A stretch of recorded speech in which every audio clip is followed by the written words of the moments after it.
Good morning students. मैं बात कर रही हूँ बीएससी पार्ट सेकेंड ईयर की। हमारा टॉपिक चल रहा है थर्मोडायनेमिक्स और थर्मोडायनेमिक्स के बेसिक के अंदर हम बात करते हैं आज concept of heat and work. देखिए, जो हीट और वर्क है हमारा, ऊष्मा और जो हमारे कार्य हैं उनके बारे में, उनके कॉन्सेप्ट के बारे में हम बात करते हैं। उससे पहले हमें बहुत सारी चीज़ों का थोड़ा सा जनरली ध्यान होना ज़रूरी होता है। जैसे बेसिकली जो हमारी जो हीट और जो हमारी वर्क है, हीट और वर्क मानो या हमारे कार्य और ऊष्मा जो है वो बहुत ही इंपॉर्टेंट रोल प्ले करते हैं पूरी थर्मोडायनेमिक्स में, और इन्हीं के ऊपर कंप्लीटली अपना वर्क डिपेंड करता है, कंप्लीटली में ऊष्मा डिपेंड करती है और इन्हीं के इर्द गिर्द हमारी थर्मोडायनेमिक्स चलती रहती है। तो जो ऊष्मा और कार्य जो होते हैं उनमें बहुत सारे रिलेशंस होते हैं, जो कुछ तंत्र से रिलेटेड होते हैं, कुछ पारिपार्श्विक से रिलेटेड होते हैं। जैसे फर्स्ट हम बात करें इनके संबंधों के बारे में, तो ये जो कार्य तथा हीट जो होती है, ऊष्मा तथा कार्य जो दोनों होते हैं वो तंत्र की सीमा पर उत्पन्न होते हैं। तंत्र की सीमा पर, तंत्र की सीमा से मतलब होता है कि जो हमारा बाउंड्री की जो सिस्टम की जो बाउंड्री होती है उस पर ही कार्य होते हैं और उसी पर ही ऊष्मा ऊष्मा उत्पन्न होती है। यानी कि ये पारिपार्श्विक की सीमा से रिलेटेड नहीं होती, तंत्र की सीमा से, यानी कि जहाँ पे तंत्र और पारिपार्श्व दोनों को डिफरेंट करने वाली जो बाउंड्री होती है उसके ऊपर उत्पन्न कौन होते हैं? आपके कार्य और आपकी ऊष्मा। दूसरी हम बात करें कि जब तंत्र की अवस्था में परिवर्तन होता है, तंत्र की अवस्था में परिवर्तन, मैंने दो बताया था, एक पथ परिवर्तन बताया था, एक अवस्था परिवर्तन बताया था। तो जब तंत्र की अवस्था में परिवर्तन होता है तब आपकी कार्य और ऊष्मा होते हैं वो उत्पन्न होते हैं। इस परिवर्तन के दौरान क्या होते हैं? ऊष्मा और कार्य उत्पन्न होते हैं। तीसरी जब हम बात करते हैं कार्य तथा ऊष्मा को पारिपार्श्व पर हुए प्रभाव द्वारा व्यक्त किया जा सकता है। सिंपली हम कहें कि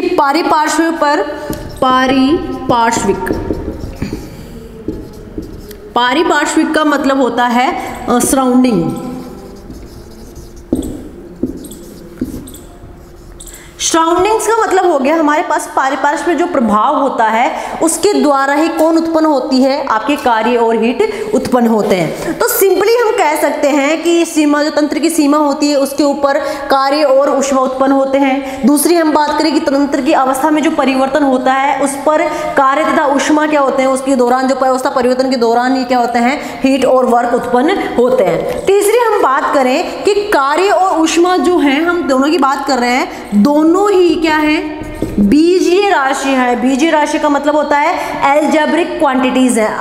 एल्जेब्रिक क्वांटिटीज का मतलब होता है ऐसी राशियां जिनके मान धनात्मक भी हो सकते हैं और ऋणात्मक भी हो सकते हैं। तो ये दोनों ही क्या है? बीजीय राशियां हैं।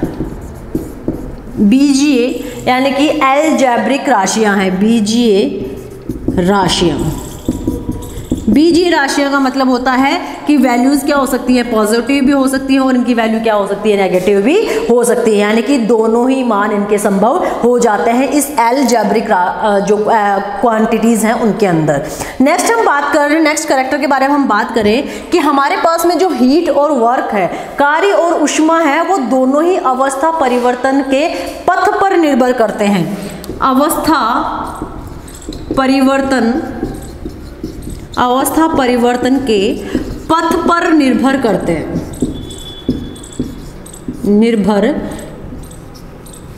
हैं। यानी कि जैसे अवस्था परिवर्तन के दौरान तो ये उत्पन्न होते हैं और निर्भर किस पे करेंगे?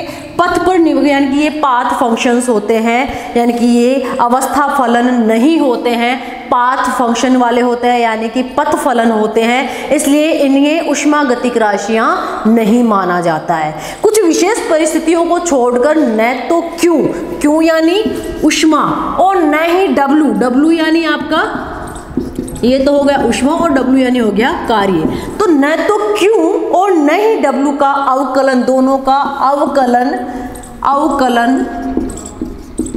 नहीं होता है। और अवकलन नहीं होता है तो साथ साथ में एक चीज और बता दूं, अगर हम यूज करें DQ और DW तो इन दोनों का भी समाकलन नहीं होता है। कुछ विशेष परिस्थितियों को छोड़कर न तो इनका अवकलन होता है और न ही समाकलन होता है। इसलिए dq और dw को हम कुछ स्पेसिफिक यानी इन एग्जैक्ट डिफरेंशिएशन के दौरान हम क्या लिखते हैं, डेल q और डेल w हम इसको लिखते हैं और उसी के दौरान हम थोड़ा बहुत इनका यूज़ करते हैं, इनको लिखते हैं। अवकलन सामान्यता डेल का उपयोग करके ही हम इसको शो करते हैं। तो हम कह सकते हैं कि हमारे पास में जो डेल है, या हम इसको इस तरीके से भी लिख सकते हैं डेल क्यू या डेल डब्लू जो हमारे पास में है, इसको हम हमारी इस लैंग्वेज के अंदर, हमारी इस बुक के अंदर या तुम्हारे स्टैंडर्ड जो बीएससी सेकेंड ईयर है वहाँ पे इनको डी क्यू और डी डब्लू लिखा हुआ है। तो देखिए ध्यान देने चीज़ है, डी क्यू और डी डब्लू का कभी भी समाकलन इंटीग्रेशन नहीं होता है, लेकिन इनको डी क्यू और डी डब्लू को हम डेल क्यू और डेल डब्लू के थ्रू इसका अवकलन थोड़ा बहुत हम कर सकते हैं, और वो अवकलन भी होता है इन एग्जैक्ट जो डिफरेंशिएशन होता है जिसको हम बोलते हैं यथातथ अवकलन। ठीक है, तो इन एग्जैक्ट जो हमारा अवकलन है या इन एग्जैक्ट डिफरेंशिएशन है जो हमारा, वो डेल के थ्रू ही होता है, न कि डी के थ्रू होता है। तो हम ये चीज़ें हम बहुत इजीली कह सकते हैं कि जो हमारा वर्क और हमारा जो हमारी हीट है यानी कि ऊष्मा और हमारे कार्य हैं, दोनों तंत्र की सीमा पर क्या होते हैं, उत्पन्न होते हैं। तंत्र की अवस्था परिवर्तन के दौरान उत्पन्न होते हैं, पारिपार्श्व पर हुए प्रभावों के दौरान उत्पन्न होते हैं। दोनों ही बीजीय राशियां होती हैं यानी कि इनकी पॉजिटिव और नेगेटिव दोनों वैल्यू संभव हो सकती हैं। अवस्था परिवर्तन के पथ पर निर्भर करते हैं, अर्थात अवस्था फलन न होकर पथ फलन होते हैं। और पथ फलन के साथ साथ में बता सकते हैं कि जो हमारे ऊष्मा और कार्य होते हैं इनका न तो अवकलन होता है और न ही समाकलन होता है। डी क्यू और डी डब्ल्यू तो केवल आपको पाठ्यक्रम आपका है वो डी क्यू डी डब्ल्यू लिखकर ही आपकी पूरी जो थ्योरम होती है उसको क्लियर करता है, लेकिन एग्जैक्ट में ये होते हैं डेल क्यू और डेल डब्ल्यू। ठीक है, इतनी बात होने के बाद में हम बात करते हैं हमारे कार्य की धारणा के बारे में। जो ये तो इनके मेन कैरेक्टर्स हैं, जो मेन फीचर्स हैं इनके, जो बेसिक जो आता है कि कार्य और ऊष्मा किस तरीके से उत्पन्न होते हैं, इनके अंदर कौन कौन से कैरेक्टर्स होते हैं, इसके बारे में अब बात करते हैं हम कॉन्सेप्ट ऑफ वर्क के बारे में। देखिए कॉन्सेप्ट ऑफ वर्क, देखिए वर्क सबसे पहले हम देखते हैं कि जब भी किसी तंत्र में अवस्था में परिवर्तन होता है, किसी भी तंत्र में जब अवस्था में परिवर्तन होता है तो तंत्र जो होता है उसकी ऊर्जा में भी परिवर्तन होता है, यानी कि अवस्था में परिवर्तन हुआ तो तंत्र की ऊर्जा में भी परिवर्तन हुआ। और सिंपल सी चीज आती है कि जब तंत्र की ऊर्जा के अंदर परिवर्तन होता है तो ये ऊर्जा का जो परिवर्तन है, ये ऊर्जा परिवर्तन कार्य के द्वारा अपन व्यक्त कर सकते हैं। तो सिंपली हम एक चीज को मॉडिफाई करके हम ये बोल सकते हैं कि जब तंत्र की अवस्था में परिवर्तन होता है तो ऊर्जा में परिवर्तन होता है, और तंत्र की इस ऊर्जा परिवर्तन को हम क्या बोलते हैं, कार्य बोलते हैं। ठीक है, अब या तो तंत्र परिवेश पे कार्य करेगा या परिवेश तंत्र पर कार्य करेगा। तो सिंपली दो चीजें आपको याद रखनी होती है। जिस पर कार्य किया जाता है हमेशा उसकी ऊर्जा बढ़ जाती है, जिस पर कार्य किया जाता है हमेशा उसकी ऊर्जा बढ़ जाती है। और जो कार्य करेगा तो सिंपली चीज है, जो कार्य करेगा या जो अपनी एनर्जी देगा तो उसकी ऊर्जा हमेशा क्या हो जाएगी, कम हो जाएगी।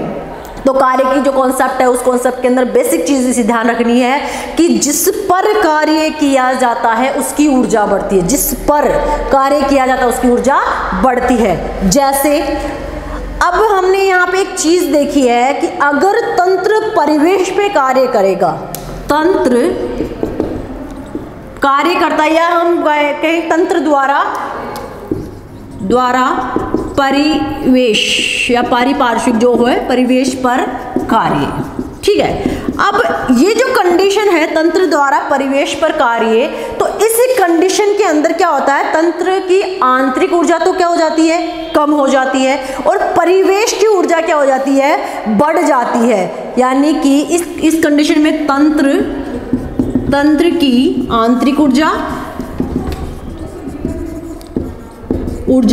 कम होगी और परिवेश की ऊर्जा बढ़ जाएगी। तो मैंने कहा था जिस पर कार्य किया जाता है उसकी ऊर्जा बढ़ती है, यहाँ पे परिवेश पे कार्य किया गया इसलिए परिवेश की ऊर्जा बढ़ गई है। और अगर इसका उल्टा किया जाए, परिवेश द्वारा तंत्र पर कार्य। ठीक है, अगर परिवेश के द्वारा, तंत्र पर या पारिपार्श्विक के द्वारा या सराउंडिंग के द्वारा सिस्टम पर कार्य किया जाता है, तो मैंने सिंपली कह रखा है कि जिस पर कार्य किया जाता है हमेशा ऊर्जा उसी की बढ़ती है। तो अगर तंत्र पर कार्य किया गया है तो तंत्र की ऊर्जा बढ़ेगी, परिपार्श्व पर या परिवेश पर या सराउंडिंग पर कार्य किया गया है तो सराउंडिंग की ऊर्जा बढ़ेगी। तो इस कंडीशन के अंदर तंत्र की ऊर्जा बढ़ेगी और परिवेश की ऊर्जा घटेगी। सिंपल सा लॉजिक है, आपको इसमें कंफ्यूज होने की कोई जरूरत नहीं है। सिंपल सा चीज है कि जिस पर कार्य किया जाता है उसकी ऊर्जा बढ़ेगी और जिसके द्वारा कार्य किया जाएगा उसकी ऊर्जा क्या हो जाएगी, कम हो जाएगी। जैसे फॉर एग्जांपल दो बच्चे हैं, दोनों बच्चों, एक बच्चे ने दूसरे बच्चे के थप्पड़ मारा, एक बच्चे ने दूसरे थप्पड़ मारा, यानी एक बच्चा है ए और दूसरा बच्चा है बी।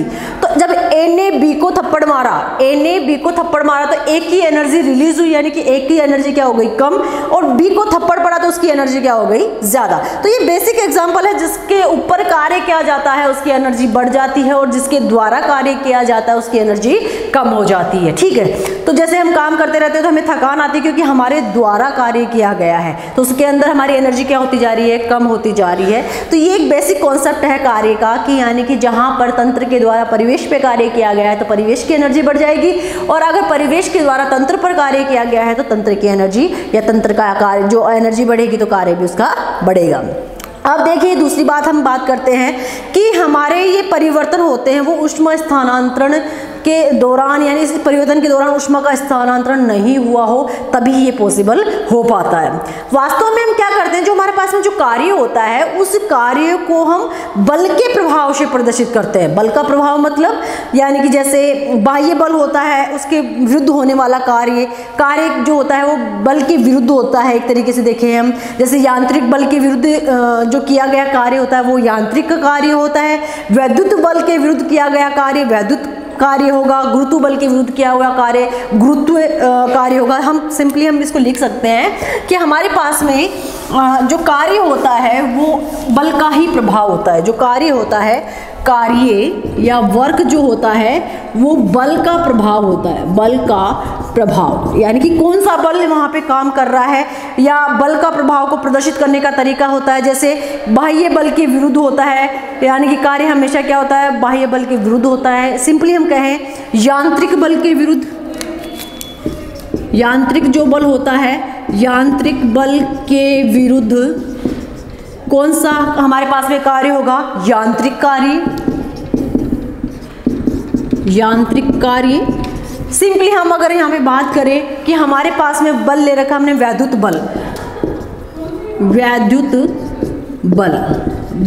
बल के विरुद्ध आ गया, तो वैद्युत बल के विरुद्ध हमारा जो कार्य हो गया वो हमारा हो गया वैद्युत कार्य।